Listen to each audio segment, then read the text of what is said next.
Dios les bendiga, hermano. Primero que nada, quiero felicitar a todos los padres que están aquí, sobre todo porque están aquí. Y le doy gracias a Dios por eso. Están enseñando a sus hijos a amar a Dios y estar bajo la autoridad del Señor, que es el Padre de todo. Y yo los felicito por eso. Cuando me tocó el día de hoy, pues por default tengo que hablar de los padres, ¿verdad? Es un día tan especial. Y cuando uno mira la sociedad, cómo está, la sociedad y los valores que presenta la sociedad, mucha del ataque va hacia la figura del padre. Si vamos a ver cómo la sociedad define al padre y lo comparamos con la palabra de Dios, vamos a ver que hay una diferencia en cómo la sociedad ve el padre y cómo Dios lo ve. Y muchas de las cosas, por ejemplo, que se dicen, por ejemplo, es que la religión y la fe pues, es de la mamá. Pues lleva tú los hijos a la iglesia y el papá se queda en la casa, ¿verdad? Aquí no pasa, gloria a Dios, porque por eso es que los felicito que están aquí. Pero normalmente si uno va a las diferentes iglesias va a haber muchas más madres que padres, ¿verdad? Eso podría ser el ejemplo y va a salir así. Otra de las cosas que la sociedad presenta es que esto de dar afecto es de la mamá, que la mamá abrace, estoy hablando a nivel social, ¿verdad? Que la mamá sea el que abrace, dé besos y el papá es un poco más, ¿verdad? Más atrás. Y eso no lo dice la palabra de Dios y lo vamos a ver, ¿verdad?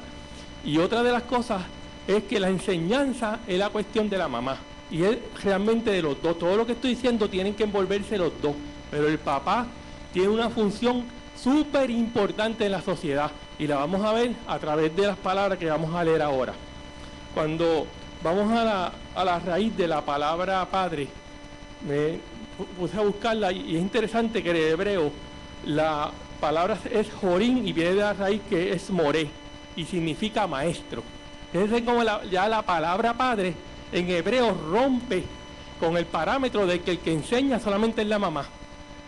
La misma palabra padre dice que significa maestro en hebreo, pero la más que me gustó realmente fue la raíz griega, que es de la palabra pater, que dice el que nutre, el que protege, el que eleva o levanta.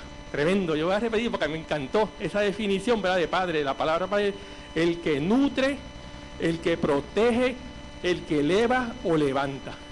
Por eso me encantó que Esther se haya parado cuando dijeron los padres, porque en esa definición de padre no necesariamente es un poco más amplia del que tiene un hijo, ¿verdad?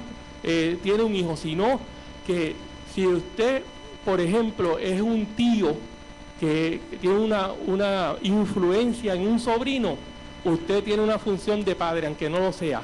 Si usted es un primo que por alguna razón el padre no está, por alguna razón social no está, sea divorcio, sea separación, usted puede hacer una función importante en ese hijo, porque es el que nutre, el que levanta. Igualmente a los abuelos.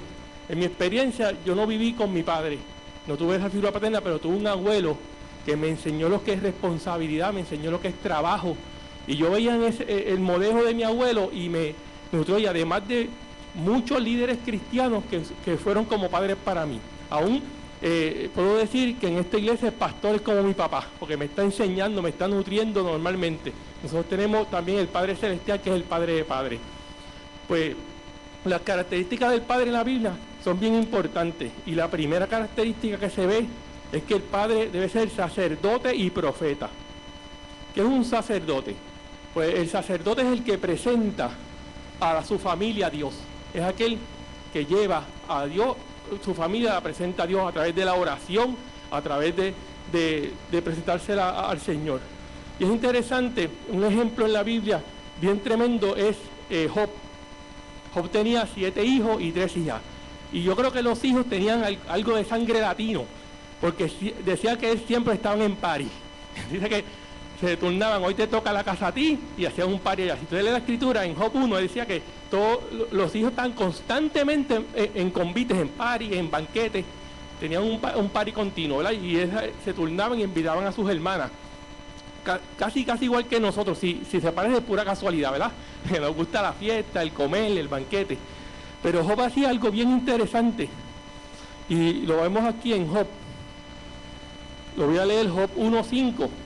Dice, y acontecía que habiendo pasado en turno los días del convite, Job enviaba y santificaba y se levantaba de mañana y ofería holocaustos conforme al número de todos ellos, hablando de los hijos, porque decía Job, quizás habrán pecado mis hijos y habrán blasfemado contra Dios en sus corazones, de manera hacía esto todos los días. O sea que Job venía y veía, a lo mejor mis hijos habrán pecado ante Dios con tantas fiestas, tanta cosa, déjame presentarle a Dios, a mis hijos a Dios, y oraba a Dios por cada uno de ellos. Dice la palabra que dice por cada uno de ellos, del número de todos ellos. Él lo presentaba uno a uno. Job estaba haciendo el papel de sacerdote, que es el padre que presenta a sus hijos a Dios. Pero también está otra característica que vimos, que es profeta, y es el que presenta a Dios a su familia. Primero está el sacerdote que presenta a su familia a Dios, pero está entonces el que presenta a Dios a su familia. ¿Y cómo lo presenta? Por el ejemplo, por el modelaje, por lo que dice, por lo que hace. Así sus hijos pueden mirar al Padre y ver cómo es Dios, ¿verdad? Cuando un hijo ve al Padre, yo no veo a Dios, pero así debe ser Dios, como mi papá. Esa es la idea que la plantea la palabra de Dios. Y un buen ejemplo en la palabra es Abraham. Dios que iba a destruir a Sodoma y Gomorra, pero Dios dice algo interesante sobre Abraham, y está en Génesis 18, 17 al 19. Y Jehová dijo, dice así, encubriré yo a Abraham lo que voy a hacer, habiendo de ser Abraham una nación grande y fuerte, y habiendo de ser benditas en él todas las naciones de la tierra, porque yo sé que mandará a sus hijos y a su casa después de sí, que guarden el camino de Jehová, haciendo justicia y juicio, para que haga venir Jehová sobre Abraham lo que ha hablado acerca de él. Fíjate qué interesante lo que Dios dice de Abraham. Dice, yo sé que él va a mandar a sus hijos y a su casa después sí, que guarden el camino. Era un hombre que modelaba a Dios, que cuando sus hijos miraran a Abraham se iban a dar cuenta que Dios estaba allí. Y uno se pone a pensar, ¿de dónde viene eso, verdad? Todo eso. Pues entonces tenemos que ir al principio, ¿dónde viene el modelaje? Vamos un momentito, quiero que vayan conmigo a Génesis. Génesis 1. Es bien fácil porque es la primera página de la Biblia. Génesis 1, del 26 al 28. Dice así la palabra de Dios. Y hagamos al ser humano a nuestra imagen y semejanza, que tenga dominio sobre los peces del mar, y sobre las aves del cielo, sobre los animales domésticos y sobre los animales salvajes, y sobre todos los reptiles que se arrastran por el suelo. Y Dios creó al ser humano a su imagen, lo creó a imagen de Dios, hombre y mujer los creó, y los bendijo con estas palabras: sean fructíferos y multiplíquense, llenen la tierra y sométanla, dominen a los peces del mar y a las aves del cielo y a todos los reptiles que se arrastran sobre el suelo. Ahí Dios estaba dando al ser humano la primera instrucción de paternidad y maternidad: multipliquen y fructifiquen. Pero es interesante cuando uno va al versículo 5 de Génesis, 1 al 3, que después que pasó toda la muerte de Abel y de Caín que conocemos, ¿verdad?, en la Biblia, del 1 al 3, Génesis 5 dice así, Génesis 5 del 1 al 3, dice, esta es la lista de los descendientes de Adán. Cuando Dios creó al ser humano, lo hizo semejante a Dios mismo. Lo creó hombre y mujer y los bendijo. El día que fueron creados, los llamó seres humanos. Miren este pasaje que interesante. Cuando llegó Adán a la edad de 130 años, tuvo un hijo a su imagen y semejanza y lo llamó Set. Y a mí me gustó mucho cuando eso es imagen y semejanza, como lo dice Dios habla hoy. Dios habla hoy en ese mismo pasaje, dice, y tuvo un hijo cuando nació su hijo, al que llamó Set, y era parecido a él en todo. ¿Me gustó? Esa es la versión Dios habla hoy, porque presenta lo que nosotros conocemos como modelaje. O sea, que Set, tú mirabas a Adán y mirabas a Set y eran igualitos, ¿verdad? Pero es interesante que Adán fue hecho a imagen de Dios, pero Set fue hecho a imagen de Adán. Y ahí está lo que la Biblia empieza a hablar de modelaje. O sea, Set Adán tenía que modelar a Dios para que Set se diera cuenta cómo era Dios, porque de otra manera no se iba a dar cuenta. Ese fue el modelo de Dios. Y eso funcionó, como yo lo sé, porque más adelante en la Biblia dice que cuando Set tuvo un hijo, ¿verdad?, que ya era nieto de Adán, dice, y los hombres comenzaron a alabar el nombre de Dios. Había un modelaje, la gente se dio cuenta, mira, Dios es real, porque ellos modelaron, ¿verdad? Set modeló lo que era Dios. Y así, lo de profeta es modelar quién es Dios. Pero la Biblia, además de sacerdote y profeta, nos habla mucho más y nos dice que el padre debe ser maestro. En Deuteronomio 6, del 6 al 9, dice así: y estas palabras que yo te mando hoy estarán sobre tu corazón, y las repetirás a tus hijos, y hablarás de ellas estando en tu casa, andando por el camino, al acostarte y cuando te levantes. Y las atarás como una señal en tu mano, y estarán como frontales en tus ojos, y las escribirás en los postes de tu casa y en tus puertas. Es interesante ese pasaje porque dice, estas palabras que yo te mando hoy estarán sobre tu corazón, ¿verdad? Dios presenta primero que las palabras que Él le da tienen que estar en el corazón de los padres para poderlas repetir. Así que pone primero a los padres como recipiente del amor de Dios, de la sabiduría de Dios, para poderla dar a los padres. Así que el padre se convierte en un maestro. Y eso tiene repercusiones bien grandes. Y en el Salmo 78 del 5 al 7 vamos a ver qué repercusiones tiene la repetición, ¿verdad? Dicen que la madre de la enseñanza es la repetición, ¿verdad? Dice aquí, las repetirás a tus hijos. Pero miren qué repercusiones tiene repetirle a nuestros hijos, ¿verdad?, la palabra de Dios. Dice en Salmo 78 del 5 al 7, dice, Él estableció testimonio en Jacob y puso ley en Israel, la cual mandó a nuestros padres, aquí está la repetición, que la notificasen a sus hijos, para que lo sepa la generación venidera y los hijos que nacerán, y los que se levantan lo cuenten a sus hijos. Y el propósito, dice la Biblia, a fin de que pongan a Dios su confianza y no se olviden de las obras de Dios, que guarden sus mandamientos. Aquí los padres tienen un privilegio increíble. Yo quiero que hoy, si algo quiero que salgan por la puerta, es que los padres es que se sientan dichosos y privilegiados de la obra que Dios les dio a hacer. Porque tiene que ver con cómo va a estar la próxima generación. Se dice aquí que los padres le dio las palabras de Dios para que la generación venidera, y esa venidera se la diera a los demás. O sea, que cuando un padre coge las palabras de Dios en su corazón y las vive, va a afectar varias generaciones. Gloria a Dios por eso. A Israel le pasó algo bien triste, y yo vi en la palabra, no cumplieron esa palabra tan clara de Dios, de repetirla a los hijos y a través del tiempo. ¿Y qué pasó? Yo estaba buscando en Jueces, es una palabra bien triste, que Jueces 2:10 dice, y toda aquella generación fue reunida a sus padres, está hablando del pueblo de Israel, y se levantó después de ellos otra generación que no conocía a Jehová ni la obra que Él había hecho por Israel. ¡Wow! ¡Qué triste! Ellos fallaron en presentar a sus hijos la palabra de Dios, y la generación que se levantó después no conocía ni a Jehová ni siquiera la obra, ni siquiera las dos cosas, ni conocía a Dios ni la obra.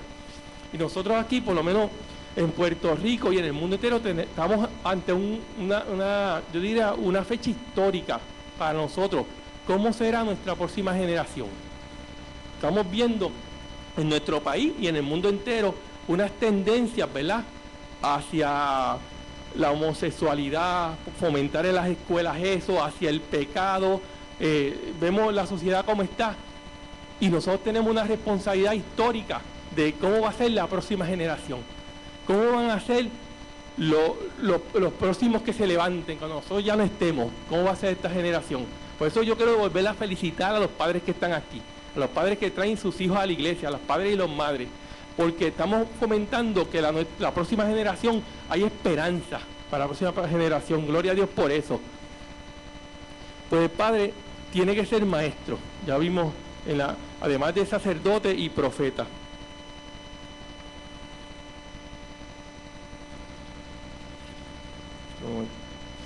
Además de eso, Dios dice en su palabra que el padre debe ser proveedor. Una de las primeras cosas, de hecho, yo creo que fue la primera que le dijeron a Adán, ya al pelo de crearlo, ¿verdad?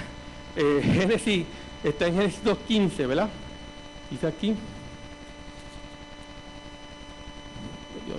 Génesis 2:15 dice: tomó pues Jehová Dios al hombre y lo puso en el huerto del Edén para que lo labrara y lo guardase. No piensa en Adán, que Adán estaba como, ¿verdad?, espaciado en el huerto de Edén. No, estaba trabajando. Dios lo creó y lo puso a trabajar rápido, porque el trabajo dignifica, el trabajo da honra y dignifica, y Dios quiere que los padres y las madres sean personas de trabajo, sobre todo el padre, que el hijo vea al padre que es una persona proveedora, que provee. De hecho, el apóstol Pablo, cuando va a presentar espiritualmente su ministerio, da un principio bien interesante, y se encuentra en 2 Corintios 12:14. Dice así: he aquí, por tercera vez estoy preparado para ir a vosotros, y no seré gravoso, porque no busco lo vuestro, sino a vosotros. Pues no deben atesorar los hijos para los padres, sino los padres para los hijos. Y por un principio, que son los padres los que deben proveerle a los hijos. Yo me acuerdo en América Latina y en Puerto Rico, mucho tiempo atrás, y todavía se ve, había muchos padres a veces que sus hijos eran como utilitarios. Tú los vías trabajando para los padres, ¿verdad? Y el padre estaba en la casa y el hijo trabajando. Yo me acuerdo ver muchos nenes pequeñitos trabajando en supermercados, trabajando en otros sitios, y yo decía, y la niñez de esos niños, y el juego, la escuela, ¿verdad? Esos niños, ahora yo no lo veo mucho, pero yo pienso y me temo que sea porque como el gobierno dijo que no te dan cupones si el hijo no está en la escuela, pues lo sacaron de los supermercados. Pero se veía en Puerto Rico eso, hijos trabajando para los padres. Y la Biblia dice, por eso en la iglesia es diferente el concepto de la sociedad. Se ven que los padres son los que tienen que trabajar por los hijos, proveer, ¿verdad? Y la Biblia es bien enfática en eso, tan enfática que en 1 Timoteo 5:8 dice: porque si alguno no provee para los suyos y mayormente para su casa, ha negado la fe y es peor que un incrédulo. Cuando yo leí eso, wow, qué brutal. Entonces, no dice es igual a un incrédulo, es peor. Y yo dije, pero ¿por qué es peor?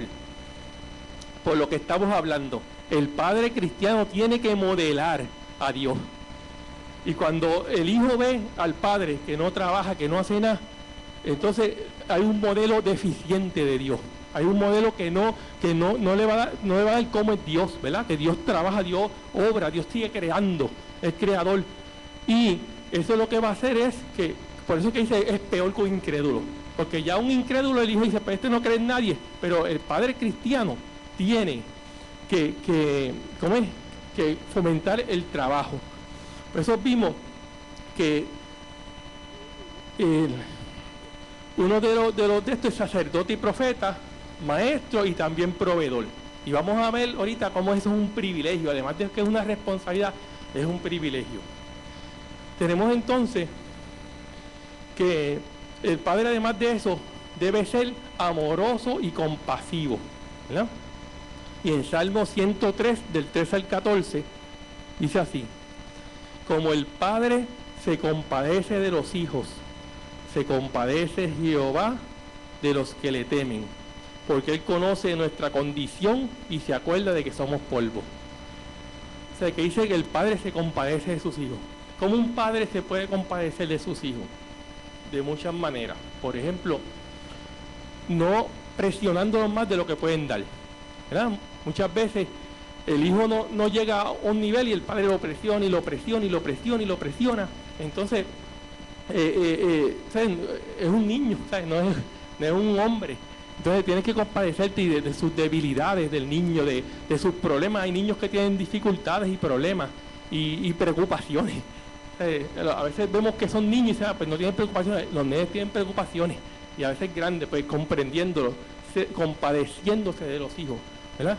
Y Dios quiere padres que sean compasivos y amorosos.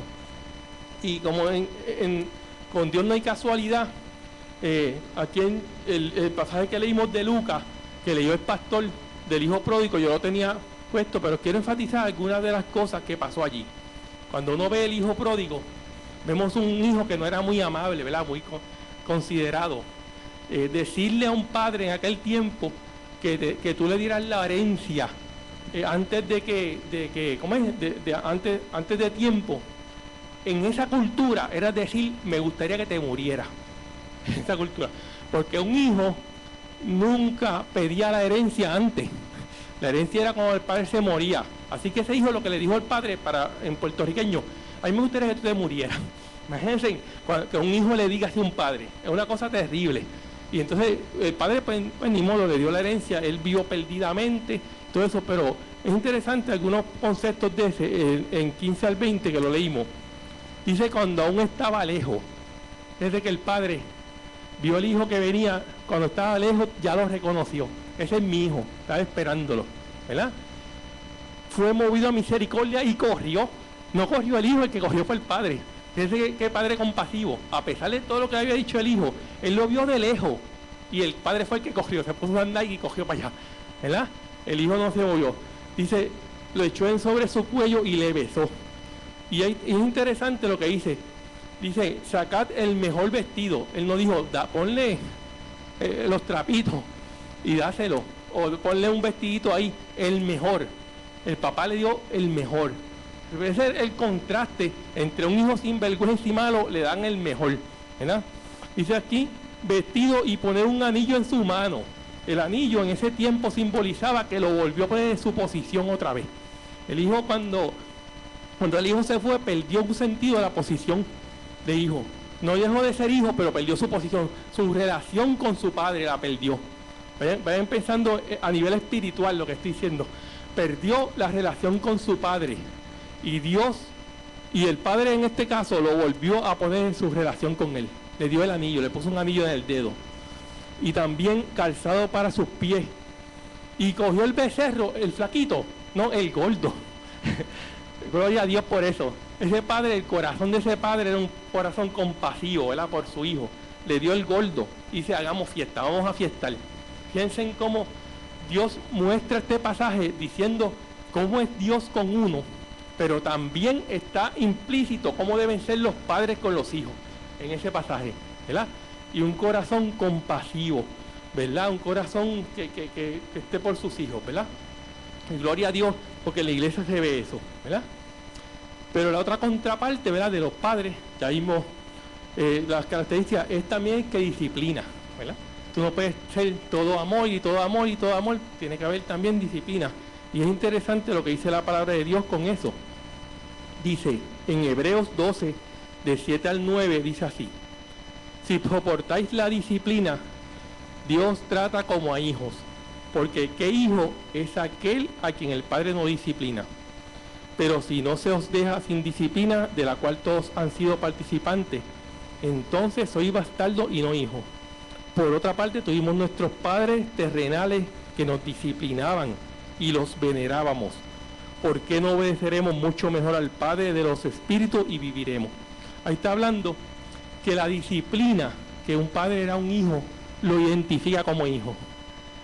Nosotros, el que es padre, no se atrevería a regañar a un hijo de otro, ¿verdad? Y menos en esta sociedad con las leyes, pero a su hijo tiene que hacerlo para que lo identifique como hijo. Si no lo disciplina, no lo identifica como hijo, no le da esa identidad, ¿verdad? Y otra cosa que el padre que disciplina hace, dice, no, en Proverbios 3, del 11 al 12, dice, no menosprecies, hijo mío, el castigo de Jehová, ni te fatigues de su corrección, porque Jehová al que ama castiga, como el padre al hijo a quien quiere. Cuando uno disciplina a su hijo, le muestra amor. En la disciplina, según la palabra de Dios y según los resultados de la disciplina, cuando uno disciplina al hijo, lo está amando. Quiere decir que la palabra implica que si yo no disciplino a mi hijo, no lo amo. Eso es lo que dice la palabra. Eso es lo que dice, porque dice al padre a quien hijo a quien quiera, así mismo me disciplina a Dios, ¿verdad? Estoy amando a mi hijo si lo disciplino. Fíjense, yo empecé a buscar pasajes y me di cuenta que habían tantos de disciplina en la Biblia. Y digo, wow, esto es importante. Porque más de todo de padre había más de disciplina, eran los más que habían. En Proverbios 19:18 dice, castiga a tu hijo en tanto hay esperanza. Y aquí viene lo del maltrato, mas no se apresure tu alma a destruirlo. Ahí está el balance de Dios. La disciplina sin maltrato. Disciplina con amor, disciplina, pero no llegues al maltrato. Eso no es de Dios. El maltrato no es de Dios. ¿Ok? Y aquí vamos a ver el concepto del maltrato que dice en Efesios 6:4. Vosotros padres no provoquéis a ira a vuestros hijos, sino criadlos en disciplina y amonestación del Señor. Y ahí está cuando uno redirige la disciplina, ¿verdad? En vez del maltrato, en la amonestación del Señor. ¿Qué diferencia hay? ¿Verdad? Cuando la persona maltrata, va contra la persona y contra la dignidad de la persona. Cuando la persona disciplina, va contra el hecho, ¿verdad? Esa es la diferencia. Cuando uno maltrata, va contra el mismo corazón del hijo. Ahí destruye el corazón del hijo. Pero cuando uno amonesta y disciplina, va contra lo que hizo, la conducta. Cómo mejorar, cómo el hijo mejora esa conducta, cómo yo lo puedo ayudar, ¿verdad? Y ahí ve un padre que el amor está envuelto en eso. Así que vimos que los padres, ¿verdad?, tienen varias características. Una es sacerdote y profeta, otro es maestro, otro es proveedor, es amoroso y comprensivo, disciplina, pero también el padre es generoso, ¿verdad? El padre es generoso. En Lucas 11, del 11 al 13, el Señor hablando, ¿verdad?, dice, ¿qué padre de vosotros, si su hijo le pide pan, le dará una piedra? O si pescado, en lugar de pescado, le dará una serpiente. Y si le pide un huevo, le dará un escorpión. Pues si vosotros, siendo malos, sabéis dar buenas dádivas a vuestros hijos, ¿cuánto más vuestro Padre Celestial dará el Espíritu Santo a los que se lo pidan? Gloria a Dios. Aquí el pasaje está hablando de Dios, ¿verdad?, de lo bueno que es Dios, pero está implícito, ¿verdad?, cuando él habla de lo bueno que son los padres. O sea, que un padre, el hijo no le pide un pedazo de pan y le mete una piedra, ¿verdad? Eso sería una cosa como para las noticias, ¿verdad?, porque eso no pasa mucho. O un escorpión, porque el padre es bueno, le da lo mejor a los hijos, ¿verdad? Siempre va a darle lo mejor, ¿verdad?, a los hijos. Y así, los padres son así. Yo quiero, viendo estas características de los padres, quiero compartir con ustedes algunas promesas que Dios tiene para ustedes. Cuando uno aplica esto, ¿verdad?, y se autorice, quiero tener estas características. Hay unas promesas preciosas en la Biblia, ¿verdad? Y una de ellas es Proverbio 22:6, que dice, instruye al niño en su camino, y aun cuando fuere viejo no se apartará de él. ¿Qué clase de promesa? Instruye al niño en su camino, y aun cuando fuere viejo no se apartará de él. Es interesante, estoy buscando la definición de instruye y de dónde venía la raíz. Y es interesante porque la raíz de esa palabra viene de un término que usaban las comadronas hebreas. Ellos veían cuando salía un nene que no podía, se dificultaba el estímulo de mamar, ¿verdad? Ellos cogían dátiles y los metían en aceite de oliva y le hacían el paladar del nene así. Le decían al paladar así, y el nene empezaba a chupar y desarrollaba el deseo por hacerlo, ¿verdad? Si nosotros cogemos ese principio y lo aplicamos a la palabra, diría así: crea un deseo en el niño en el camino de Dios, y aun cuando fuere viejo no se apartará de él. Tremendo, ¿verdad? Nosotros como padres, ¿verdad?, como personas que de influencia, ¿verdad?, si no somos padres directos, ¿verdad?, pues somos personas de influencia, tíos, primos, tenemos que desarrollar un deseo en el hijo, ¿verdad? Un deseo por las cosas de Dios. No solamente se lee la palabra ahí, sino cómo ver que el nene le guste, se emocione por la palabra de Dios, se emocione por las cosas de Dios, traerlo a la iglesia, llevarlo a campamento, que el nene guste lo que es Dios. Y eso es lo que está diciendo, instruye al niño, y aun cuando fuere viejo, no se apartará. Esa es la promesa. Si nosotros le buscamos que el nene guste las cosas de Dios, no se va a apartar cuando viejo. Miren, interesante, en Salmo 127, 3 al 5, dice, he aquí, herencia de Jehová son los hijos, y cosa de estima el fruto del vientre. Como saetas en manos de valiente, así son los hijos habidos en la juventud. Bienaventurado el hombre que llenó su aljaba de ellos. No será avergonzado cuando hablare con sus enemigos a la puerta. Fíjate qué clase de promesa. No tendrás vergüenza, ¿verdad? Pero dice aquí, el hombre que teme a Jehová, ¿verdad? Bienaventurado, cuando el hombre teme a Jehová no va a ser avergonzado. ¿Y en qué sentido?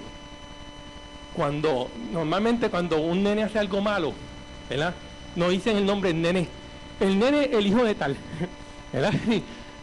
Siempre, tú en el barrio, mira, el hijo de tal fue el que hizo esto, el hijo de tal fue el que hizo esto, no mencionan siempre el nombre del papá o de la mamá, ¿verdad? Pero él dice, y no será avergonzado, porque ¿sabe lo que va a pasar? Va a decir, qué buena persona es el hijo de tal persona, qué cristiano bueno es el hijo de tal persona, qué buen ciudadano es el hijo de tal persona. Y la persona no va a ser avergonzado, va a ser honrado, porque el hijo le va a dar honra al papá, el hijo le va a dar honra a la mamá. Gloria a Dios por eso. Qué clase de privilegio, ¿verdad? Y qué clase de promesa da Dios. Miren otra promesa, tengo 3 más. Dice, no rehuses corregir al muchacho, porque si lo castigas con vara no morirá. Lo castigará con vara y librará su alma del Seol. Hay una promesa, no va a morir, ni físicamente ni espiritualmente. ¿Cuántos padres, ¿verdad? tienen la tristeza de ver morir a sus hijos, ¿verdad? En este Puerto Rico tan fuerte que está, ¿verdad? Tanto crimen, ¿verdad? Pero dice la Biblia, si tú corriges al muchacho, no morirá. Ni espiritualmente ni físicamente, Dios lo va a proteger. Otra promesa tremenda es Proverbio 29, 17. Corrige a tu hijo y te dará descanso y dará alegría a tu alma. Te dará descanso, uno va a poder dormir tranquilo. Los hijos están encaminados bien, el padre duerme tranquilo. Si los hijos están encaminados mal, eso es una preocupación de por vida, que vas a tener el padre ahí. ¿Dónde estará mi hijo? ¿Qué hará mi hijo? Va a tener una preocupación, pero el hijo que está encaminado a los caminos de esto te va a dar descanso. Tú vas a tener descanso. Fíjense qué promesas tremendas tiene para que la tarea que Dios les ha dado la cojan con entusiasmo, ¿verdad? Porque hay recompensa. Es un privilegio. Y por último, este es uno de los pasajes que más me gusta a mí, es Salmo 112 del 1 al 2, que tiene que ver con los padres. Dice, bienaventurado el hombre que teme a Jehová, y en sus mandamientos se le deleita en gran manera. Su descendencia será poderosa en la tierra, y la generación de los rectos será bendita. Fíjate cómo dice, la generación será poderosa en la tierra. ¿Sabes? Uno quiere que los hijos echen para adelante, se desarrollen, tengan trabajos dignos, sean personas dignas. Y la palabra dice, cuando tú temes a Jehová, tus hijos tu generación va a ser poderosa. Y uno ve en familias que tú ves abuelo cristiano, hijo cristiano, nieto cristiano, bisnieto cristiano, y tú ves toda una generación de bendición en esa familia, por una persona que dijo, voy a hacer la tarea, y se propuso ser un padre responsable. Parece una gran carga, ¿verdad? Pero también es un privilegio. Fíjense, es un privilegio por una razón bien importante. Cuando uno ve esas características, por ejemplo, sacerdote, profeta, maestro, vemos que proveedor, vemos amoroso y compasivo, el que disciplina y generoso, nos damos cuenta, ¿verdad? Esas son las características de Cristo. Así mismo es Cristo.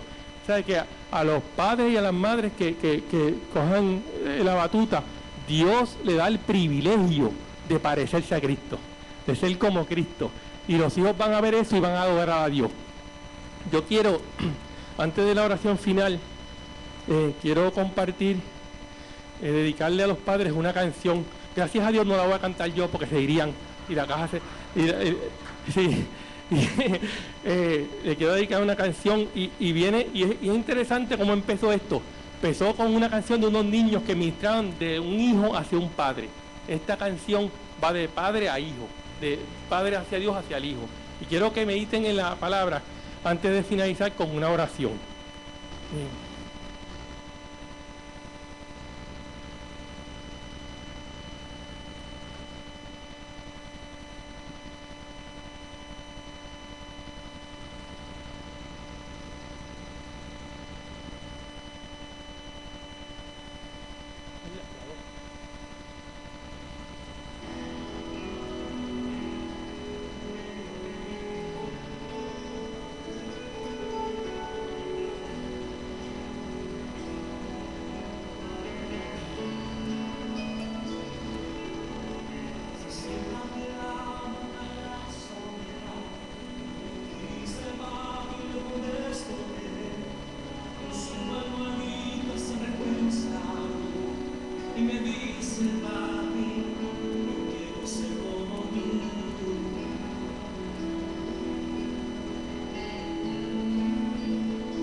Quiero que ahora cierren los ojos un momentito.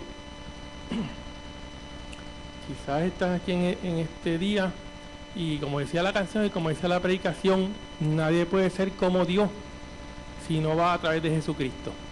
Nosotros queremos que nuestros hijos, ¿verdad?, reflejen uno a Dios, ¿verdad? Pero ¿cómo va a reflejar a Dios si Cristo no está en el corazón? Así que en esta mañana, si tú entiendes que debes aceptar a Cristo, que yo te insto a que tú reconozcas a Cristo, porque vas a tener paz en tu corazón y además tus hijos, como dijo, van a ser bendecidos, ¿verdad? Las generaciones que, si alguien quiere aceptar a Cristo en su corazón y desea hacerlo ahora, este es el momento de Dios para ti. No estás aquí por casualidad. Alguien...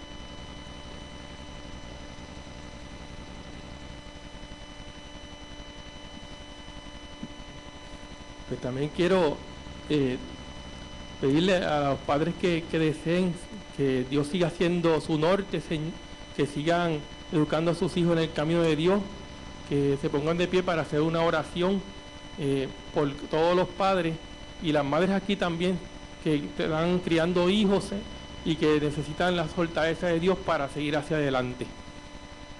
Vamos a orar.